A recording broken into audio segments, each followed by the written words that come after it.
Hi friends, ఎప్పుడైనా గమనించారా? కొందరి చుట్టూ ఉన్నప్పుడు మీ మాట్లాడే విధానం, మీ ఆలోచనా విధానం, ఇంకా మిమ్మల్ని మీరు చూసుకునే విధానం కూడా మారిపోతుంది. మీరు లేజీగా పుట్టలేదు, ఇన్సెక్యూర్గా పుట్టలేదు, మిమ్మల్ని మీరు డౌట్ చేసుకుంటూ కూడా పుట్టలేదు. కానీ మధ్యలో ఎక్కడో మీ ఎన్వైర్న్మెంట్ మీ ఐడెంటిటీలో ఏదో విస్పర్ చేసింది. దాన్ని మీరు నమ్మేశారు. ఇది మీ సరౌండింగ్స్కి ఉన్న కనిపించని పవర్. మరియు ఈరోజు మనం ఆ ప్యాటర్న్ని బ్రేక్ చేసి అసలు మీరు ఎవరో ఆ కంట్రోల్ని వెనక్కి తీసుకుందాం. Part 1, the silent influence of your environment. Me environment యొక్క సైలెంట్ ఇన్ఫ్లుయెన్స్ అవ్వడానికి మీకు ఎవరు ఏం చెయ్యాలో చెప్పాల్సిన అవసరం లేదు. మనం ఉండే ప్లేసెస్ నుండి, మనం ఇంటరాక్ట్ అయ్యే మనుషుల నుండి బిలీఫ్స్, హ్యాబిట్స్ మరియు ఎనర్జీని అబ్జార్బ్ చేసుకుంటాం. మనం వీక్గా ఉన్నాం కాబట్టి కాదు, మనం అడాప్ట్ అవ్వడానికి అలవాటయ్యి ఉన్నాం కాబట్టి. ఒకసారి ఆలోచించండి, మీరు అంబిషియస్ ఫ్రెండ్స్తో హ్యాంగౌట్ చేస్తే ఇన్స్పైర్డ్గా ఫీల్ అవుతారు. రోజంతా కంప్లైంట్ చేసేవాళ్ల చుట్టూ ఉంటే మీకు అన్నీ తప్పుగానే కనిపిస్తాయి. ఇది కోయిన్సిడెన్స్ కాదు, ఇది కంటేజియన్. అంటే ఒకరి నుండి ఒకడికి సంక్రమించేది. ఇమోషన్, ఎనర్జీ, మైండ్ సెట్ అన్నీ స్ప్రెడ్ అవుతాయి. కానీ ఇంకొంచెం డీప్గా వెళ్దాం. అసలు ఇది ఎలా పనిచేస్తుంది? అసలు ఆ హిడెన్ సిగ్నల్స్ ఏంటి? Part 2, identity is a mirror. Identity అనేది ఒక అద్దం. మీ ఐడెంటిటీ ఫిక్స్డ్ కాదు, అది రాతిమీద చెక్కినట్టు ఉండదు.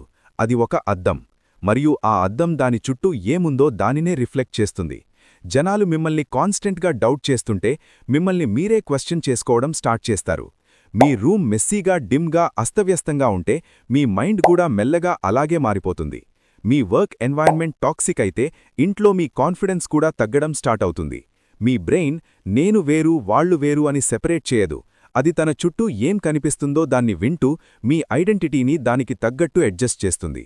కానీ ఇక్కడ డేంజరస్ పార్ట్ ఏంటంటే, చాలా చిన్న క్యూస్, అంటే కలర్స్, సౌండ్స్, ఆఖరికి ఇంట్లో ఉన్న చెత్త కూడా మీ సెల్ఫ్ ఇమేజ్ని రీరైట్ చేయడం మొదలుపెడతాయి.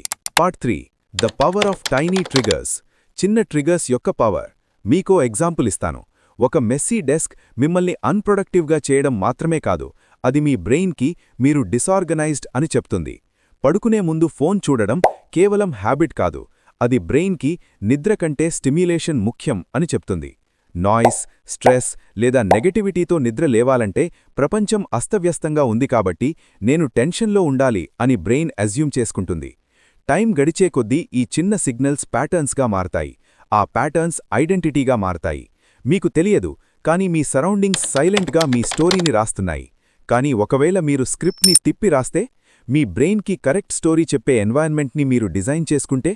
Part 4, your environment can heal you. మీ ఎన్వైర్న్మెంట్ మిమ్మల్ని హీల్ చేయగలదు.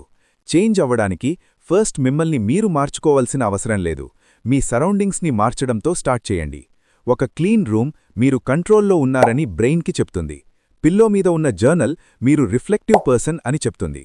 వర్క్ స్పేస్లో ఉన్న బుక్ షెల్ఫ్ మీరు లెర్నర్ అని చెప్తుంది. ఒక నెగటివ్ ఫ్రెండ్ని మార్చడం కూడా మీకు పీస్ కావాలని మీ ఐడెంటిటీకి చెప్తుంది. ఇవి కేవలం డెకరేషన్స్ కాదు, ఇవి సైకలాజికల్ నడ్జెస్. ఇవి మీ సబ్కాన్షియస్కి విస్పర్ చేస్తాయి మరియు అది వింటుంది. సో ఇప్పుడు రియల్ వరల్డ్ అప్లికేషన్ గురించి మాట్లాడుకుందాం. ఈ వారం మీరు చేయగలిగిన ఆ 4 చేంజెస్ ఏంటి? ఎవి మీ ఐడెంటిటీని సైలెంట్గా షిఫ్ట్ చేస్తాయి? Part 5, 4 real life environmental shifts. 4 real life environmental shifts. 1, మీ సర్కిల్ని క్యూరేట్ చేసుకోండి. మీరు ఎలా గ్రో అవ్వాలనుకుంటున్నారో అలాంటి వాళ్ల చుట్టూ ఉండండి. ఎనర్జీ ట్రాన్స్ఫరబుల్, సో వైజ్గా చూస్ చేసుకోండి. 2, ఒక లాంచ్ స్పేస్ని డిజైన్ చేయండి. మీ రూమ్లో ఒక చిన్న ఏరియా క్రియేట్ చేయండి. అది మిమ్మల్ని మీ బెటర్ వర్షన్లా ఫీల్ అయ్యేలా చేయాలి. ఒక డెస్క్, రీడింగ్ బుక్ లేదా విజన్ బోర్డ్ ఉన్న కార్నర్. ఆ స్పేస్ మీ ఐడెంటిటీ యాంకర్గా ఉండనివ్వండి. 3, visual triggers equals mental triggers. కనిపించే చోట క్వోట్స్, రిమైండర్స్ లేదా ఆబ్జెక్ట్స్ పెట్టండి. మీరు ఏమవుతున్నారో అవి సైలెంట్గా మీకు గుర్తు చేస్తాయి. 4, cut the clutter, cut the noise. Physical clutter ఉంటే మెంటల్ క్లటర్ ఉంటుంది. రోజు 10 మినిట్స్ ఒక జోన్ క్లీన్ చేయండి. ప్రతి క్లీన్ కార్నర్ మీ క్లారిటీని మరియు పీస్ని బూస్ట్ చేస్తుంది. కానీ గుర్తుపెట్టుకోండి, ఇవన్నీ పనిచేయాలంటే చేంజ్ అవ్వడానికి పర్మిషన్ కోసం వెయిట్ చేయడం మీరు ఆపాలి. Part 6, final thoughts. చివరి మాటలు. మీరు ఆర్కిటెక్ట్. మీరు బ్రోకెన్ కాదు, మీరు లేజీ కాదు, మీరు అన్మోటివేటెడ్ కూడా కాదు. మీరు కేవలం మీ పొటెన్షియల్ని చూడని ఎన్వైర్న్మెంట్ ద్వారా షేప్ అయ్యారు అంతే. ఇప్పుడు మీ ఐడెంటిటీకి మీరే ఆర్కిటెక్ట్ అవ్వాల్సిన టైం వచ్చింది. మీ స్పేస్ని రీడిజైన్ చేసుకోండి. మీ సర్కిల్ని రీబిల్డ్ చేసుకోండి. మీ హ్యాబిట్స్ని రీరైట్ చేసుకోండి. స్టార్ట్ చేయడానికి మిమ్మల్ని మీరు మార్చుకోవలసిన అవసరం లేదు. జస్ట్ మీ చుట్టూ ఉన్నదాన్ని మార్చండి. అప్పుడు మీరు ఏమవుతారో చూడండి. ఎందుకంటే కాన్ఫిడెంట్గా, క్రియేటివ్గా, పీస్ఫుల్గా ఉండే మీ వర్షన్ అది వెయిట్ చేస్తోంది. మరియు వాళ్లని లోపలికి రానివ్వడానికి మీ ఎన్వైరన్మెంటే కీ. ఇది మీకు కనెక్ట్ అయితే దీన్ని మీ దగ్గరే పెట్టుకోవద్దు.